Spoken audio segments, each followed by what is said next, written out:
Hello, this is Dumont here for Transformers Comic Book Review issue number 23. Now the cover basically has the Statue of Liberty being, having graffiti on there, which is very interesting. It says humans are wimps, and there's two Decepticons. Obviously, it seems like they are the ones that did it, and humans, attacking them.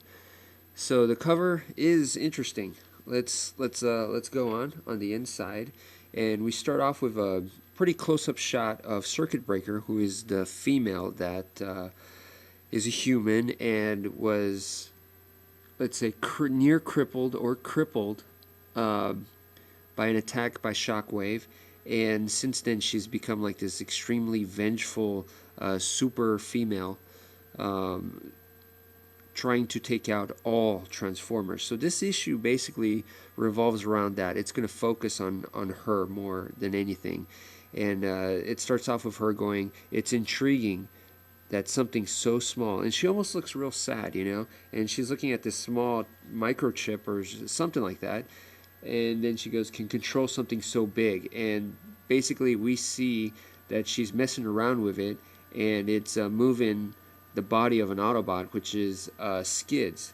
So remember, Robot Master had sold out Skids, so now Skids had ended up being under the hands of, Mrs. Dr. Frankenstein herself. Basically, Circuit Breaker has taken apart all these Autobots. I think 13 plus Skids, maybe 14 or 13 total. I'm not even sure, but she took them all apart, doing all these experiments on them.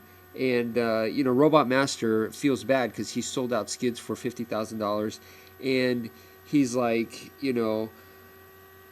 this part is really cool, where he's thinking to himself, and he goes, great, the way things are going, she'll continue to put the good guy Autobots out of commission, and leaving the bad guy Decepticons to do whatever they want on the planet. And I helped, so he's realizing, his big mistake. He was basically a traitor to the Autobots. He thought that all she was going to do was to, ask them a few questions, interrogate him at the worst, and then just lock him up or something. But no, she's, like I said, totally experimenting on him. And, he's like, Skids looks like he's in pain, Yeah, of course, Skids is like, his face is like completely removed and stuff, so he can't talk.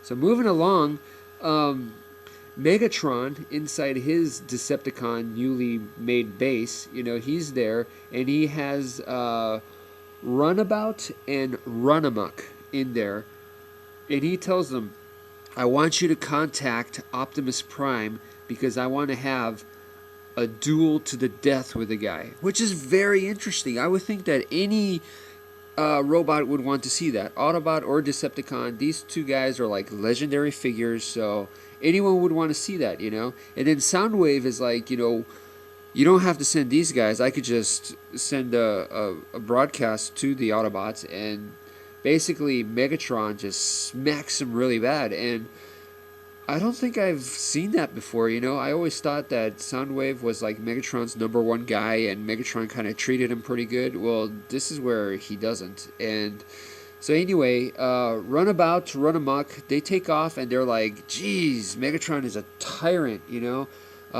should we go deliver this message, or should we just go mess around? And they're like, yeah, let's just go mess around. So they're basically Decepticon punks, I think they fit that whole character where they're just like dumb goons. So they see a kid doing graffiti, and they go, let's do that. So they decide to go graffiti across the nation. So instead of delivering this awesome message in which we could have seen, Prime and Megatron duel to the death, instead we have the rest of the issue where these guys are doing graffiti, and for some reason the United States government is interested in this. They're like, this graffiti is causing a major panic. We need to stop this. This is priority. Like, whatever. I don't think this is a big deal. Now, the problem is the graffiti that they're doing is in Transformanese. Okay, it's in the Transformer language, which is supposed to be based on the binary code, which at the time scientists thought that binary code was like the universal language, which I've seen other science fiction stories and stuff where they say that's not true or there's something better, and but at the time, binary code was pretty much thought to be, the thing. Mathematics thought to be the, language universally accepted type thing. But anyway, moving along with that, there's my science geek for you within me. And moving along, Circuit Breaker tries to, with her RAT team, RAAT, robot anti-assault team, if I'm not mistaken. They attack Runabout and Runamuck, just two Decepticons, and Circuit Breaker tries to save the kid that basically taught him how to do graffiti, and she gets injured. They meet up basically at the Statue of Liberty, and this is where they put in, they just learned the English language, supposedly, and they do the graffiti on the Statue of Liberty saying, humans are wimps, and it's not misspelled, but it's backwards in some of the letters, which, it doesn't really make sense to me. Why would a robot screw something like that up? I don't know. But anyway, that's pretty hilarious, I think. So she Frankenstein's Autobot pieces together and tries to, she becomes like the brain piece. So she's like stuck in the middle of the chest of this Frankenstein Autobot and goes to fight these Decepticons. And she finds out that this Autobot, Frankenstein, is, even though it's under her command, still protects her. So she decides to, after this, she kind of has a change of heart, and she realizes that the Autobots are kind of good, or it's starting to blossom, should I say. So she basically, after this episode, after they stop the Decepticons, those guys get shot down into, the harbor. She lets them go. So that was very interesting.